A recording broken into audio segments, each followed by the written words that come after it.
Il est 20h, bonsoir et bienvenue dans votre journal accessible sur la toile grâce à notre plateforme Onama Live. Tout d'abord, ce message du général Mohamed Idriss Déby Itno, président de transition, président de la République, chef de l'État, à son Excellence Monsieur Sergio Mattarella, président de la République d'Italie. En voici donc la teneur. Monsieur le Président, il m'est agréable de vous adresser mes vives et chaleureuses félicitations à l'occasion de la célébration, le 2 juin 2023, l'anniversaire de la fête nationale de la République d'Italie. J'y associe mes vœux de santé et de bonheur au peuple italien. Amis, je saisis cette heureuse occasion pour me féliciter des relations d'amitié, de coopération et de fraternité qui existent entre le Tchad, mon pays, et l'Italie. Aussi voudrais-je vous réitérer ma pleine disponibilité à œuvrer de concert avec vous au développement et au resserrement de ces relations au bénéfice mutuel de nos deux peuples frères, en vous renouvelant mes sincères souhaits de bonne santé et de bonheur pour vous-même, pour votre auguste famille, de bonheur et de prospérité pour le peuple italien tout entier.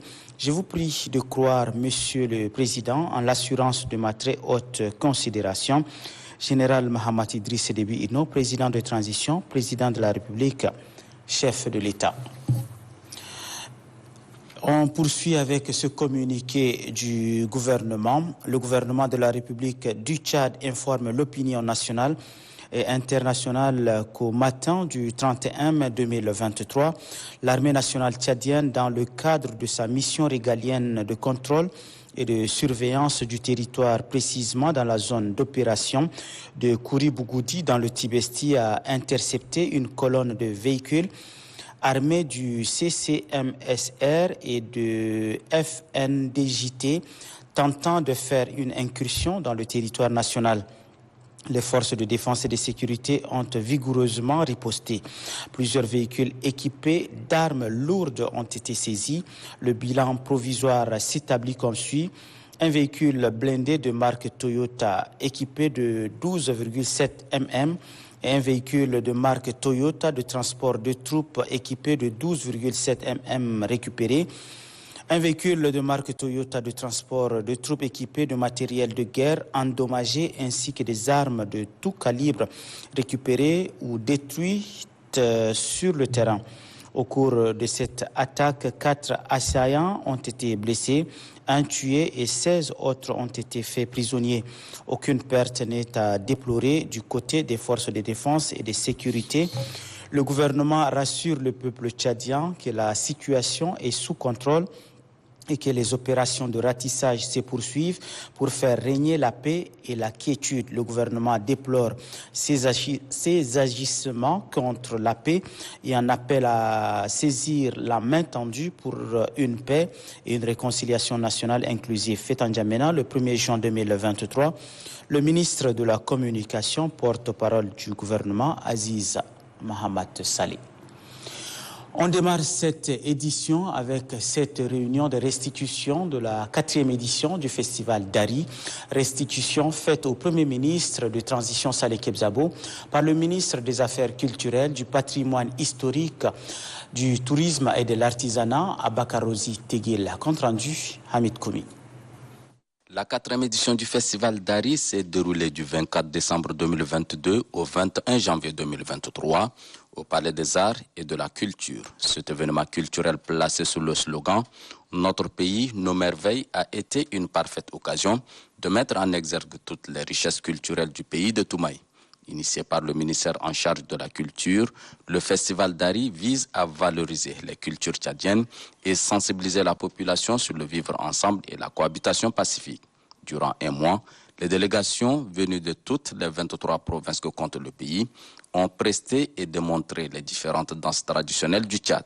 Quelques mois après la tenue de cet événement culturel, l'heure est au bilan. Le comité d'organisation du dit festival, conduit par le ministre de tutelle, Abakarosi Teguil, est venu à la rencontre du Premier ministre pour exprimer ses reconnaissances au chef de l'État, le général Mohamed Idriss Déby Itno, et au Premier ministre Saleh Kebzabo pour leur appui à l'organisation de cette édition et recueillir les sages conseils et orientations du chef du gouvernement pour les prochaines éditions. Nous sommes venus à rencontrer M. le Premier ministre par rapport au festival d'Ari. Nous lui avons fait le bilan du festival d'Ari et surtout nous avons échangé avec lui sur les perspectives que doit prendre le festival d'Ari qui devient de plus en plus une activité, non seulement une activité phare pour le département en charge des affaires culturelles, du patrimoine historique, du tourisme et de l'artisanat. Nous envisageons en perspective que cette activité puisse devenir une activité du gouvernement et au-delà, nous avons surtout réfléchi avec lui par rapport à l'internationalisation de ces festivals qui a effectivement pris son envol depuis pratiquement 4 éditions. Le Premier ministre nous a félicités, nous a encouragés pour qu'on puisse aller dans ce sens et surtout travailler avec son équipe pour que ces différentes perspectives puissent être discutées et ensemble voir comment les mettre en œuvre. Organisé au lendemain du DENIS, Dialogue national inclusif et souverain, cette 4e édition du Festival d'Ari a pris en compte les préoccupations exprimées par les participants lors de ce dialogue. Son but fondamental est de rassembler toutes les filles et tous les fils du Tchad afin de promouvoir le brassage culturel entre les différentes communautés, la construction de l'identité culturelle et le vivre ensemble, ce qui cadre bien avec la vision du gouvernement d'union nationale. La teneur de ce communiqué du secrétariat général du Conseil national de transition. Le secrétaire général du Conseil national de transition informe mesdames et messieurs les conseillers nationaux que la séance plénière du vendredi 2 juin 2023 consacrée à la question orale avec débat relatif aux inondations adressées au ministre d'État, ministre de la Production et de la Planification agricole, au ministre des Infrastructures et du Désenclavement, au ministre de l'Aménagement du Territoire, de l'Habitat et de l'Urbanisme, au ministre de la Santé publique et de la Prévention, au ministre du Genre et de la Solidarité nationale et enfin au ministre de l'Environnement, de la Pêche et du Développement durable est reporté à une date ultérieure. Le secrétaire général du Conseil national de transition compte sur la compréhension des mesdames et messieurs les conseillers nationaux N'Djamena. Le 1er juin 2023, le secrétaire général, Dr Beyom Malo Adrien.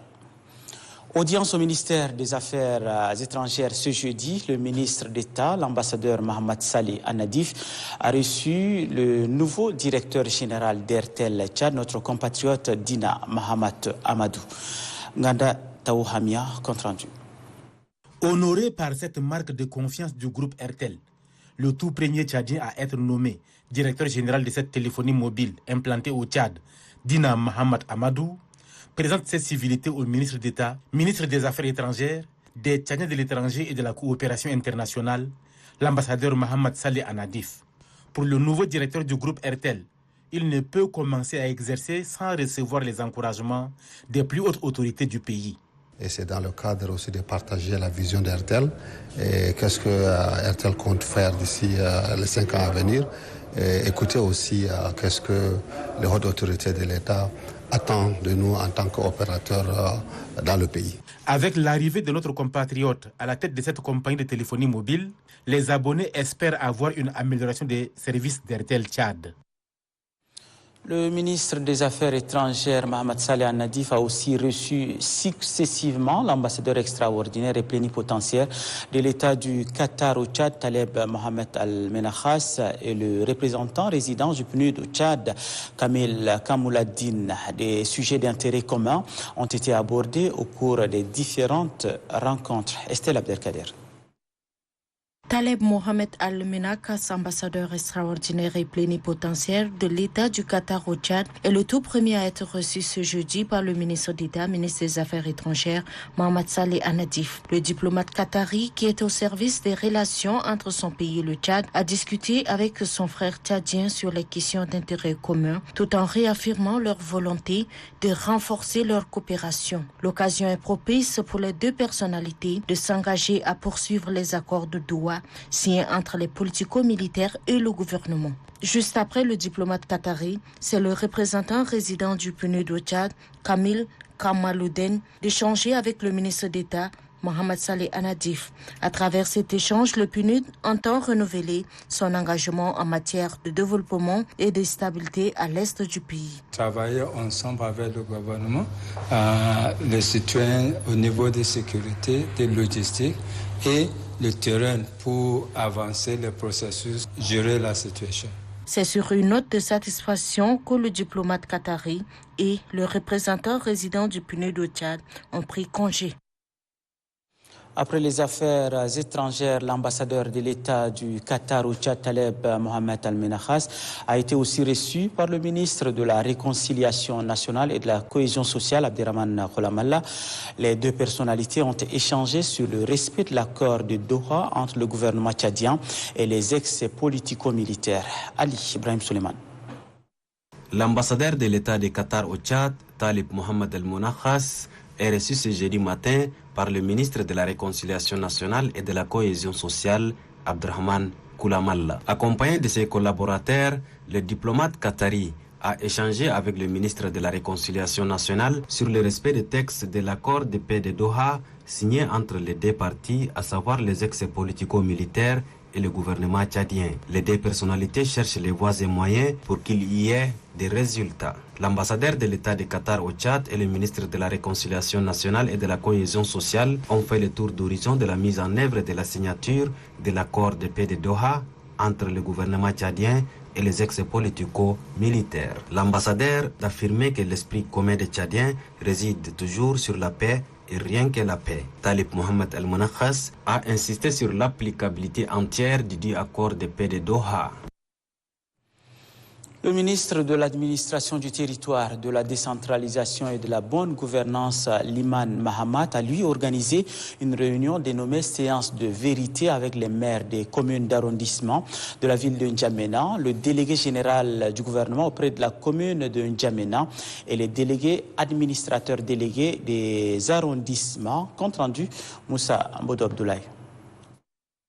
Cette réunion dénommée séance de vérité, présidée par le ministre de l'Administration du Territoire, de la Décentralisation et de la Bonne Gouvernance, qui a regroupé les maires des 10 communes, la mairie centrale de la ville d'N'Djamena et les administrateurs délégués, vise à examiner les difficultés auxquelles sont confrontées les communes de la ville d'N'Djamena et projeter l'avenir. Qu'est-ce qui vous empêche de gérer correctement donc la commune de la cité?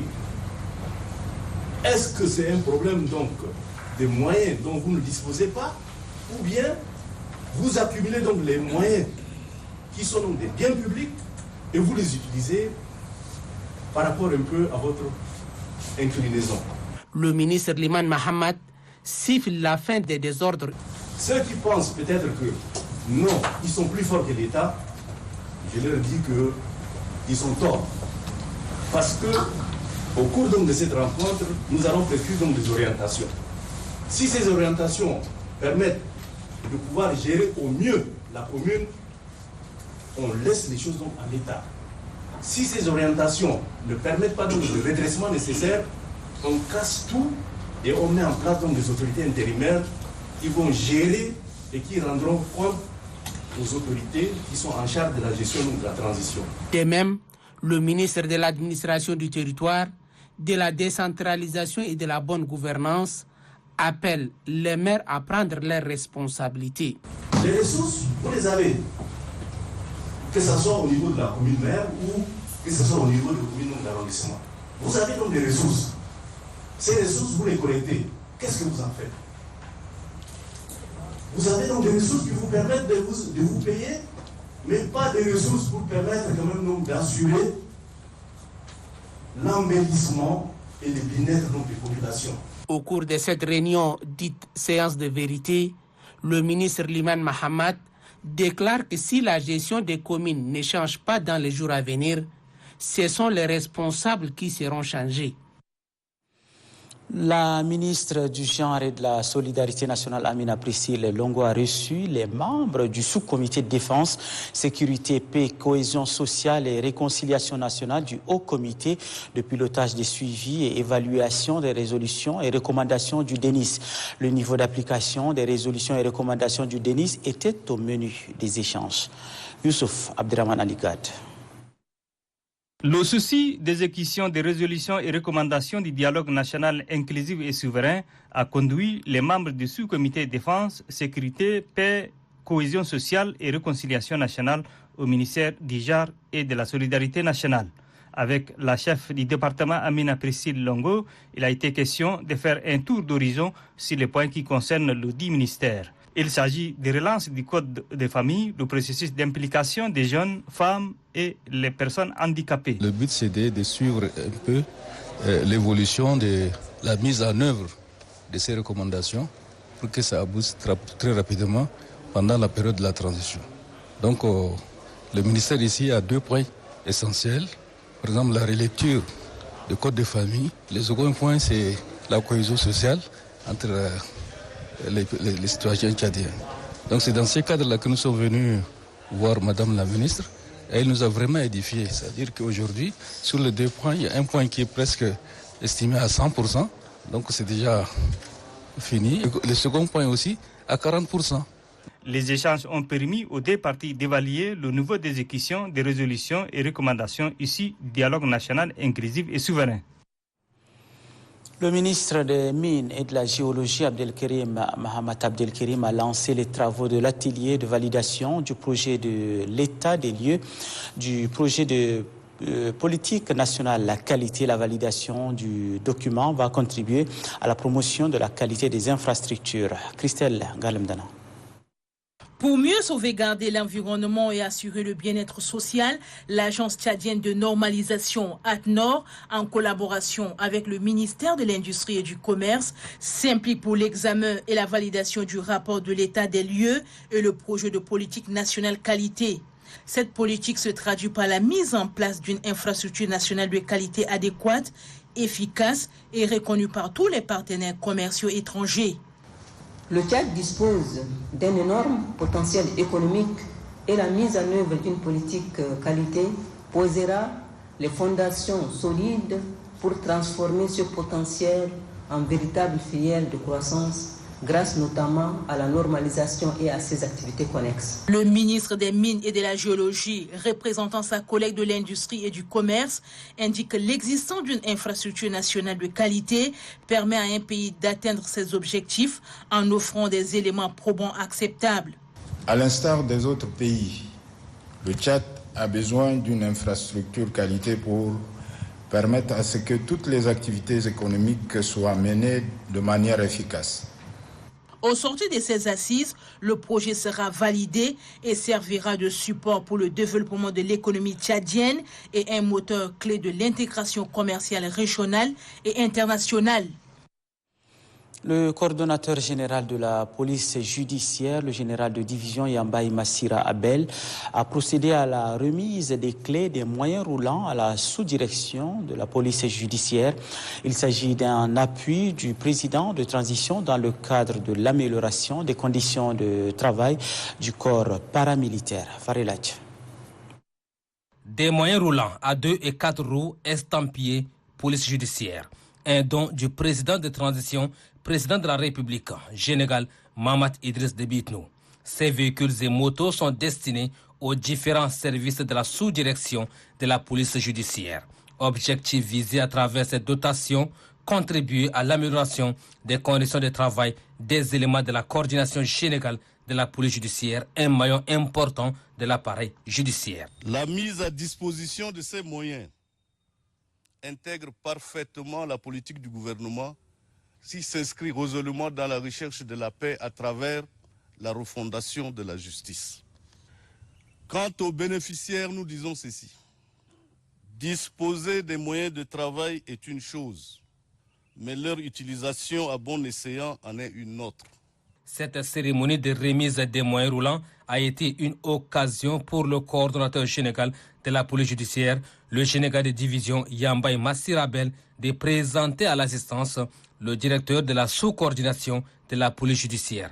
Lieutenant-colonel Djikoloma Tchedou Benjamin, c'est son nom. Il a pour mission de coopérer avec les autorités en charge de la chaîne judiciaire pour dire le droit dans toute sa rigueur. On enchaîne avec cet atelier d'évaluation rapide des dommages et pertes causées par les inondations de 2022 dans la capitale. Les travaux ont démarré ce 1er juin.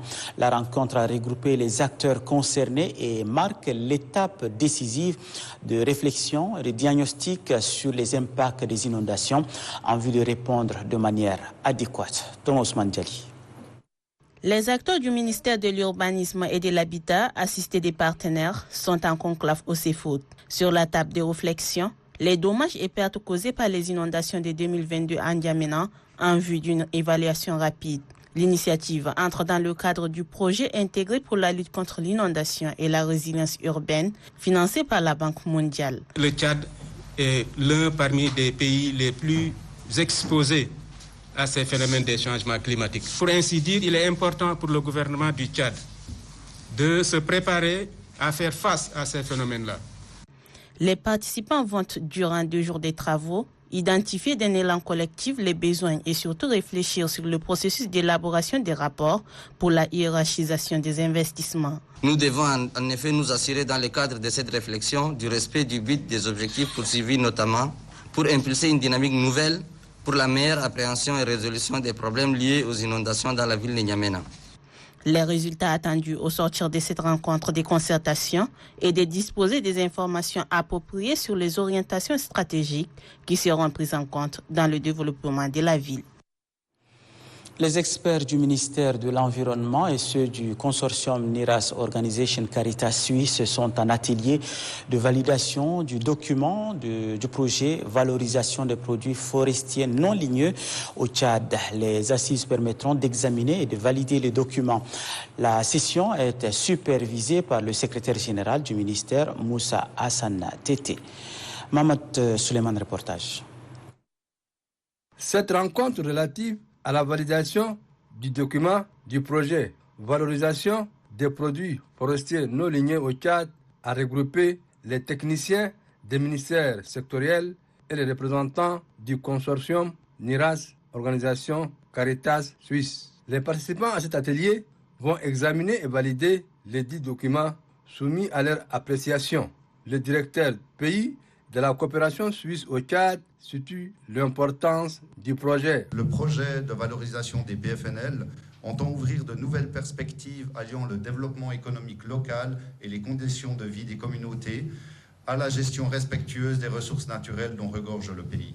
Pour le secrétaire général du ministère de l'Environnement, de la Pêche et du Développement durable, ce projet s'inscrit en droite ligne de la politique du gouvernement en matière de l'environnement. Elle s'intègre parfaitement dans la politique visant l'amélioration des conditions de vie des femmes et l'employabilité de la jeunesse tchadienne prônée par le président de la transition, son Excellence Mahamat Idriss Déby Itno. Notons que la durée du projet Valorisation des produits forestiers non ligneux au Tchad est de 4 ans. Les cadres ressortissants du Mayo-Kébi Est se sont réunis pour préparer l'accueil du président de transition dans leur province. La rencontre a été présidée par Dr Ramatou Outouin et Bayra Hassan. Gandata Ouhamia. Les préparatifs de l'accueil du chef de l'État dans la province du Mayo-Kébi Est vont bon train. Les fils et filles se concertent pour donner un cachet particulier à cette visite historique du président de transition, général Mahamat Idriss Déby Itno à Bongor, chef-lieu de la province. Aux manettes de ces échanges préparatoires, Dr Ramatou Mahamat Outouin, ministre délégué auprès du ministre des Hydrocarbures, chargé de l'indépendance énergétique, et Bayra Hassan, secrétaire d'État à l'enseignement supérieur, à la recherche scientifique et à l'innovation. Mettre au parfum l'ensemble des cadres de la province, de la confirmation de la visite du chef de l'État et mobiliser les ressources nécessaires pour la réussite de cet événement de taille pour le Mayo-Kébi Est. C'est un comité d'appui qui ira appuyer le comité aussi local qui est en train de s'organiser. C'est vraiment une grande fierté pour nous de nous préparer, de nous mobiliser et accueillir le chef de l'État chez nous. En termes de densité humaine, nous savons tous que N'Djamena, c'est la province de tout le monde, mais après le Logone oriental, en termes de densité humaine, vient le Mayo-Kébi Est. Et du coup, nous l'avons démontré par le passé que nous accueillons nos hôtes. Et cette fois-ci aussi, nous sommes prêts, nous sommes mobilisés à accueillir notre président, l'écouter et aussi à lui dire ce que nous pensons, nos priorités, afin que la transition soit bien évidemment une réussite.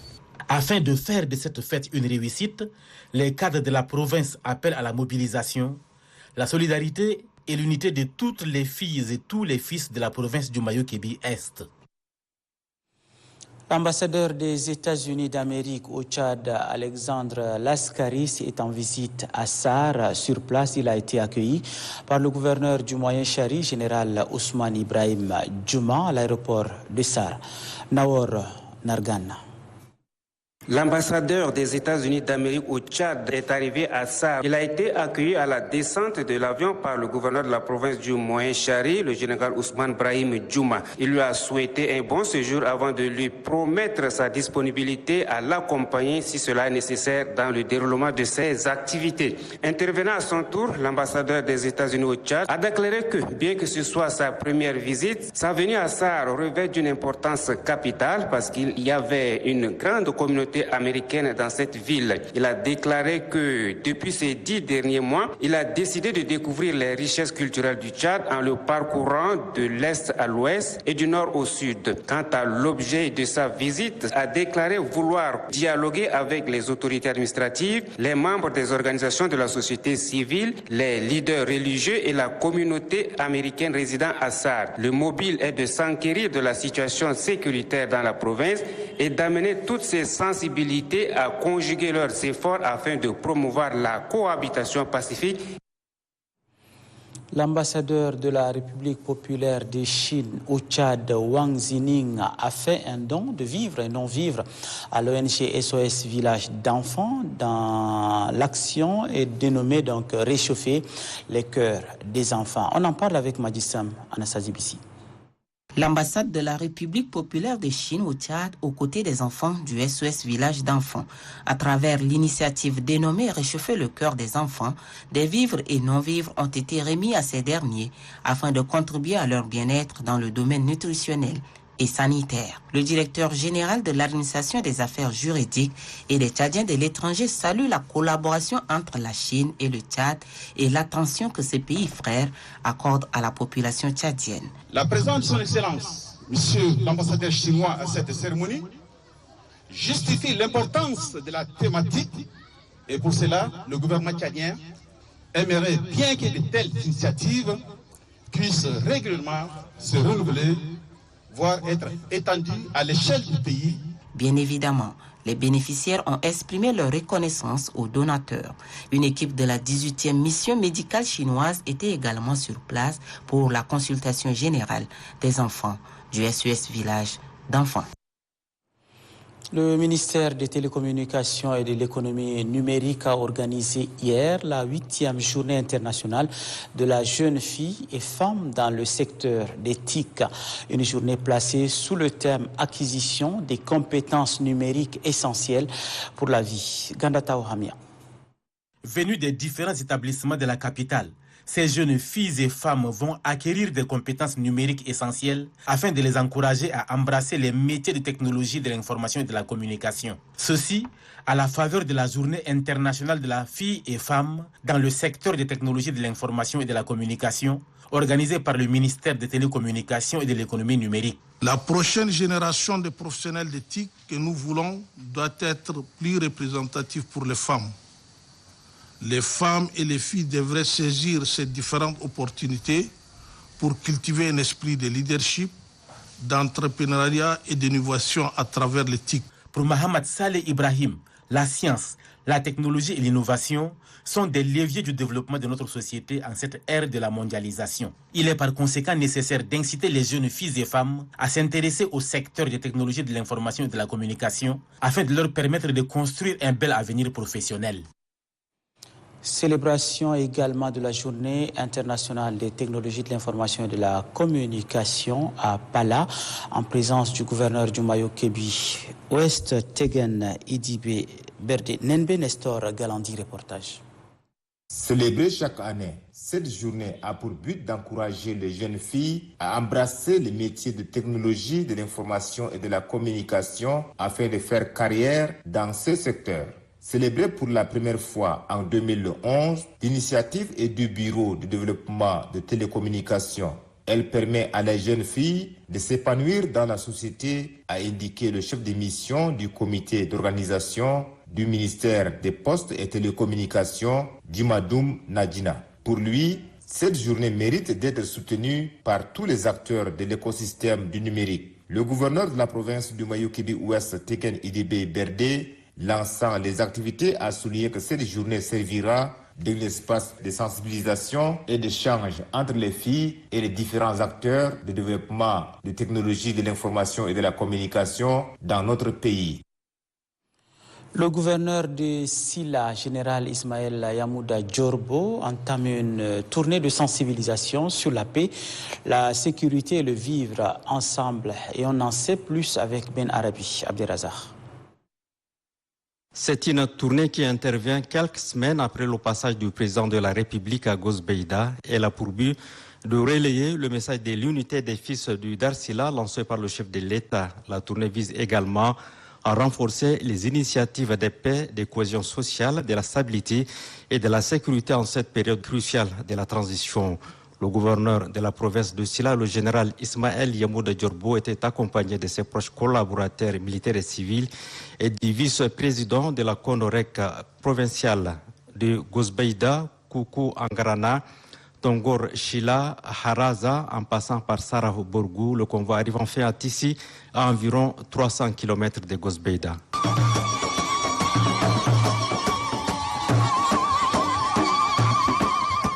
À Tissi, le général Ismaël Yamouda Djorbo a rencontré toutes les sensibilités, occasion pour le préfet Mohamed Zeniah Ibrahim, le chef de canton Fongoro, les leaders traditionnels, religieux, les femmes et les jeunes, d'émettre des doléances qui résument autour de la construction d'un pont au village Bolong, des réalisations de forages dans le canton Fongoro, Haraza et Sarafobourgou, un hôpital avec un plateau technique et la construction d'un château d'une grande capacité, la construction de logements et bureaux de la préfecture et le renforcement des éléments de la police, la gendarmerie nationale, la GNT, afin de mieux sécuriser ce jeune département aux confins du Tchad, du Soudan et de la République centrafricaine. Pour le gouverneur, quelques doléances ont été prises en compte dans les annonces faites par le chef de l'État à Gosbeida. Des orientations ont été données aux forces de défense et de sécurité. Enfin, à Tissi, des attestations de reconnaissance pour services rendus à la nation ont été décernées à des autorités militaires et civiles. À Bol, dans la province du Lac, c'est un atelier de formation sur l'intérêt d'un centre de transit et d'orientation. Prennent part les cadres des institutions publiques, privées et ceux de la société civile. Mamat Saleh Omar. Cet atelier de formation sur les droits de la personne ex-associée aux groupes extrémistes entre dans le cadre du projet d'appui au renforcement des capacités de réinsertion communautaire de ces ex-associés dans la province du Lac, lesquels ateliers visent essentiellement à faire une étude de faisabilité afin de déterminer si un centre de transit et d'orientation peut être construit en faveur des ex-associés aux groupes extrémistes. Le secrétaire général de la commune de Bol, Mamadou Djibrila, s'est réjoui du choix de la ville de Bol pour abriter cette rencontre tout en exprimant sa reconnaissance au PNUD, Programme des Nations Unies pour le développement, pour cet appui en faveur de ses ex-associés. Le secrétaire général de la province du Lac, Yahya Ousmane Adoum, dit que l'État tchadien a obtenu du gouvernement canadien un financement pour une étude de faisabilité du projet de construction d'un centre de prise en charge et de réhabilitation au profit des ex-associés aux groupes extrémistes, d'où le lancement de cet atelier des parties prenantes, gouvernement, société civile. Quelques participants se sont relayés pour saluer cette initiative du PNUD et de ses partenaires qui visent à consolider la paix, gage d'un développement harmonieux. Dans la Tandjilé, la gouverneure Eldima Abderrahmane a fait une descente dans la sous-préfecture de Ndam. La gouverneure est allée résoudre un problème administratif, nous dit Eric Guedi. L'objectif de ce déplacement de la gouverneure de la province de la Tondjili à Ndam est de régler le malentendu existant entre les autorités administratives et militaires, les chefs traditionnels ainsi que la population de la dite sous-préfecture. Les fortes amendes arbitraires infligées à la population par le sous-préfet Wasset Rosiali et les agents forestiers appelés communément Bogo Bogo et l'arnaque de la population sont entre autres les plaintes évoquées par les chefs du village et la population. Après avoir écouté les différentes couches sociales, la parole a été accordée au chef de canton Ndam pour des explications. Le chef de canton, lui, confirme cette plainte de la population. Le sous-préfet de Ndam, Wasset Rosiali, balaie d'un revers de main toutes ces accusations et se dit prêt à juger. Le secrétaire général du département de Manga, Zoufine Kemo, par ailleurs préfet intérimaire, lui reconnaît avoir reçu quelques plaintes du chef de canton Ndam au sujet du sous-préfet. Après analyse de la situation, la première autorité de la province de la Tondjili, Eldima Abdraman, a suspendu le sous-préfet de Ndam, Wasset Rosiali. La population de la sous-préfecture de Ndam a profité de cette occasion pour énumérer quelques doléances, à savoir l'enclavement de la sous-préfecture de Ndam, le manque de structures de l'éducation et de la santé et le manque de l'eau potable. Attentionnée par ces mots, la gouverneure de la province, Eldima Abdraman, a promis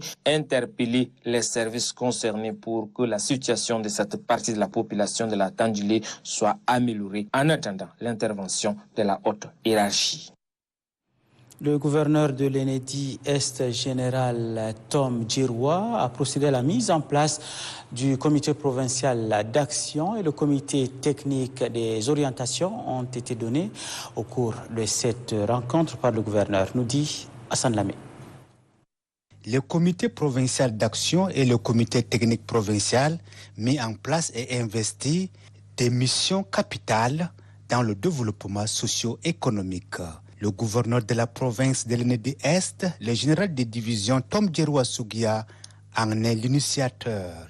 Cadre ultime de développement, les deux organes auront pour mission de dresser les priorités en termes de besoins, de collecter et analyser les données relatives à la sécurité alimentaire. Les comités se chargeront ensuite de suivre l'exécution des projets dans la province et élaborer une cartographie de la situation dans tous les domaines. Le secrétaire général de la province, Anour Abdoulaye Djibrine, explique le contexte ayant permis la mise sur pied de ce comité.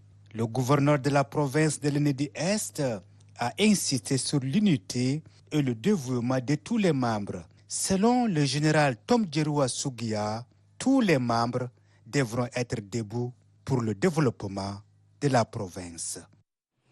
Dans le Mayo-Kébi Ouest, les différents acteurs réfléchissent sur la loi 14 portant régime des forêts, de la faune et de la ressource halieutique. Les travaux se sont focalisés sur le cas du complexe des aires protégées de Binderleri. Oumar Ouaba.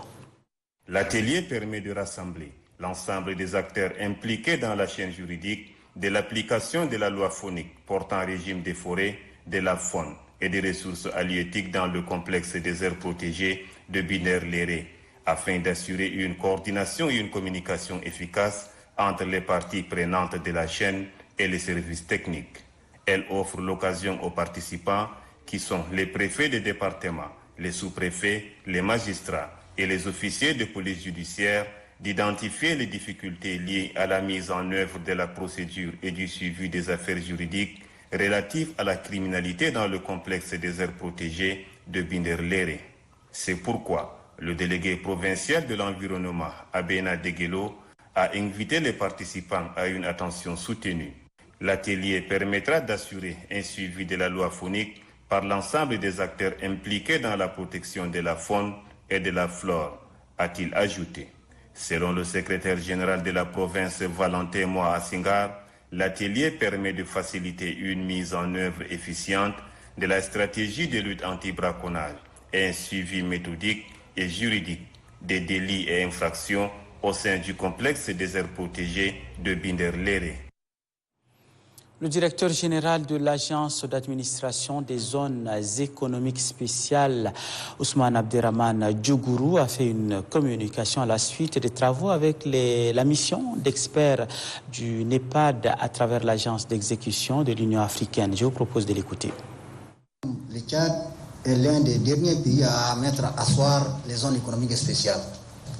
L'objectif de zone économique spéciale, c'est promouvoir le développement économique à travers l'industrialisation, la création de la richesse et la création d'emplois et permettre à notre pays de produire au lieu d'importer tout. Donc un pays qui a tout le potentiel pour produire et un pays qui importe presque tout. Donc avec le modèle qui est en vigueur depuis l'indépendance jusqu'à nos jours, le système de développement économique mis en place n'a pas permis à notre pays, malgré ses innombrables potentialités, à asseoir le développement économique et à sortir de son sous-développement. Durant 3 jours, nous avons exploré les voies et moyens qui permettront à cette agence de nous appuyer pour enclencher nos activités de développement des zones économiques spéciales.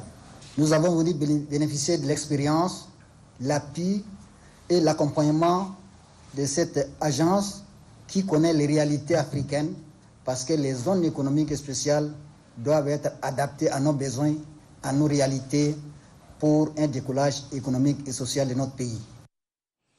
Les enseignants-chercheurs du supérieur, par la voix de leur porte-parole, plaident pour une meilleure condition de travail. L'annonce a été faite au cours d'un point de presse. Extrait. Le problème des enseignants-chercheurs du supérieur n'est pas vraiment la protection du droit de grève, mais plutôt et surtout l'amélioration de leurs conditions de travail et leur pouvoir d'achat. Et pourtant, sur ces conditions qui constituent le prétendu syndicat à la langue retenue pendant belle lurette pour nous les défendre, alors que ces problèmes réglés, nul n'aura besoin de parler de droit de grève car il n'en aura pas.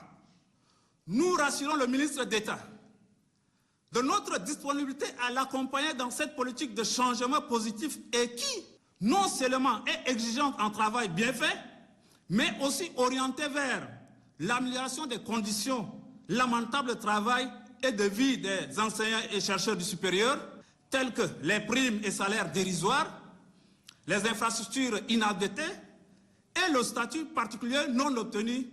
Par conséquent, aucune action engagée par SYNEX sera suivie et donc nous appelons l'ensemble des enseignants-chercheurs à nous rejoindre dans cette logique représentative pour le bien-être de tous.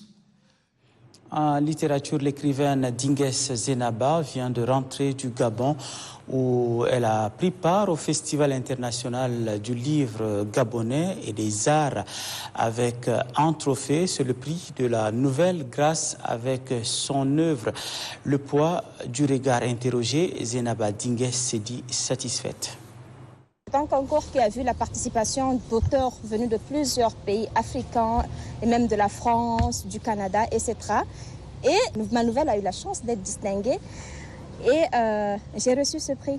Ce prix n'est autre qu'un symbole fort d'encouragement afin de continuer à aller de l'avant. Parce que si on essaye de voir tous les aléas liés à la chaîne du livre au Tchad, et qu'on arrive à faire tout ce qu'on est en train de faire sans prétention aucune. Franchement, ce prix vient simplement booster cet engagement littéraire-là afin de continuer à dépeindre nos réalités sociales. Pour le public, moi je pense que ça doit être un sentiment de fierté et d'encouragement. Je l'ai dédicacé à Feu, ma grand-mère, cette femme qui n'a jamais été à l'école, d'accord, qui a fui les hostilités de 1979 qui l'ont trouvée au sud du Tchad, et qui est allé s'installer au Cameroun, qui s'est battu à la sueur de son front et qui est venu m'adopter quand j'avais 2 ans. En culture musique, à l'occasion de son spectacle à l'espace de l'Institut français au Tchad, le musicien GHSB est accompagné de son manager a animé une conférence de presse compte rendu Innocent Kilayo. L'International Bunda Games, alias JSB, fait partie de la nouvelle génération des artistes musiciens tchadiens qui montent en puissance. Le rap est son style de prédilection.